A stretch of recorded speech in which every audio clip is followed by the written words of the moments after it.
정영택 목사의 쉐마 바이블입니다. 로마서 12장 1절에서 2절 말씀을 다시 한번 보겠습니다. 그러므로 형제들아 내가 하나님의 모든 자비하심으로 너희를 권하노니 너희 몸을 하나님이 기뻐하시는 거룩한 산 제물로 드리라. 이는 너희가 드릴 영적 예배니라.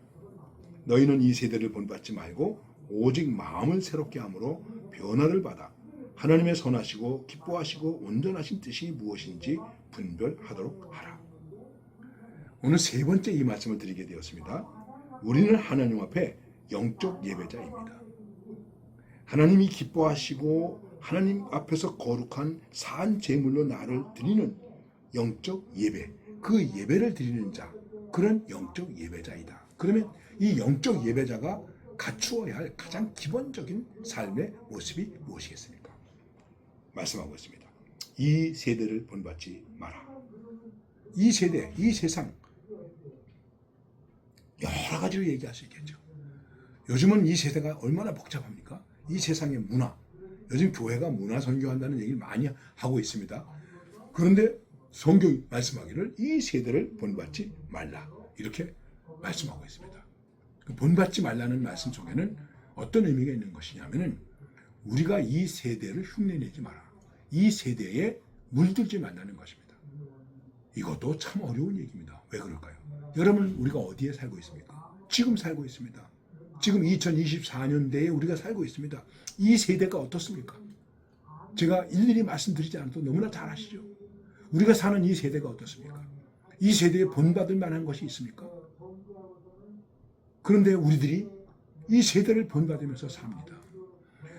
알게 모르게 내 속에 이 세상에 물이 들어 있습니다. 그래서 우리는 영적인 것을 추구하지만 물질의 종이 됩니다.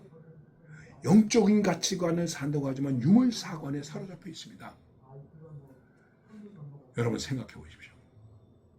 이 세대에 어떻게 우리가 물들지 않겠습니까? 그래서 이 말씀 속에는 무슨 뜻이 있느냐면 카멜레온처럼 살지 마라. 카멜레온 같은 존재가 되지 말라는 것입니다. 카멜레온은 색깔을 바꿉니다. 파란색이 있는 데 들어가면 자기 몸이 파란색이 됩니다. 노란색이 있는 데 가면 노란색이 됩니다. 그래서 자기를 지킵니다. 나는 크리스찬입니다. 크리스찬의 색깔이 있습니까? 영적 예배자의 모습이 있습니까? 근데 그것이 세상에 들어가면 세상 빛깔로 바뀝니다. 그렇게 하지 말라는 것입니다. 이 세대를 저주할 수 없습니다. 이 세대를 떠날 수 없습니다. 우리는 이 세상에 속해서 이 세상의 것을 먹고 삽니다. 그런데 물들지 말아야 됩니다. 이 세상을 본받지 말고 뭐라고 말씀하고 있냐면은 마음을 새롭게 함으로 변화를 받아. 새롭게 되고 변화되어라. 문제는 여기에 있는 것입니다. 새롭게 되었다는 것은 병든 것을 고쳤다는 것입니다. 더러운 것을 씻었다는 것입니다. 우리는 몸이 아프면 병원에 입원합니다. 입원해서 우리는 고칩니다. 그러면 고친 것으로 끝납니까? 병원에서 퇴원할 때 이제는 음식 조심하세요. 짠 거 먹지 마세요. 매운 거 먹지 마세요. 술, 담배 하지 마세요. 그러면 그 다음에 어떻게 됩니까? 와서 그렇게 해야 됩니다. 이게 변화입니다. 새롭게 되는 것이 계속해서 이어지는 적응을 말하는 것입니다. 내가 예수를 믿었습니다. 하나님의 사람이 되었습니다. 주님의 사람이 되었습니다. 구원받은 사람이 되었습니다. 영적 사람이 되었습니다. 그러면 이제는 경건하게 은혜롭게 사랑으로 살아야 된다는 것이죠. 새롭게 되었는데 변화가 되지 않습니다.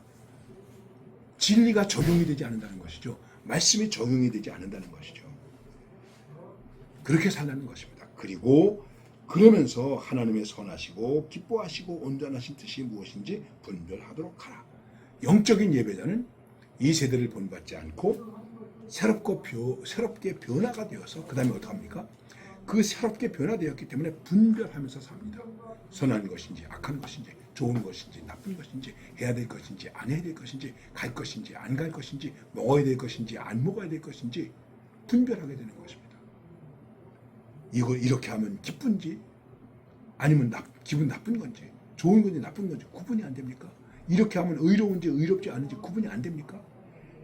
어렵게 생각하지 마세요. 하나님의 뜻이 무엇인가? 우리 종종 그렇게 말해요. 목사님, 하나님의 뜻이 무엇인지 모르겠어요. 주여, 하나님의 뜻을 가르쳐 주시옵소서. 하나님의 뜻이 무엇입니까? 선한 것인가? 기뻐할 수 있는가? 그리고 좀 더 온전해지는가? 이렇게 함으로, 이렇게 순종함으로 좀 더 온전해지는가? 이렇게 함으로 더 망가지는가? 나빠지는가? 하나님의 뜻이 아니죠. 영적 예배자 어떤 모습이라고요? 이 세대를 본받지 않고 마음을 새롭게 하고 변화를 받아 그 다음에 하나님의 선하시고 기뻐하시고 온전한 뜻이 무엇인지를 분별하면서 산다. 분별하면서 산다. 구별하면서 산다. 여러분 이게 영성의 영적인 것의 최고봉이에요. 철이 들었다는 거예요.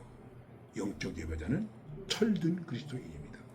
오늘도 철든 그리스도인 영적 예배자로 승리하시기를 바랍니다.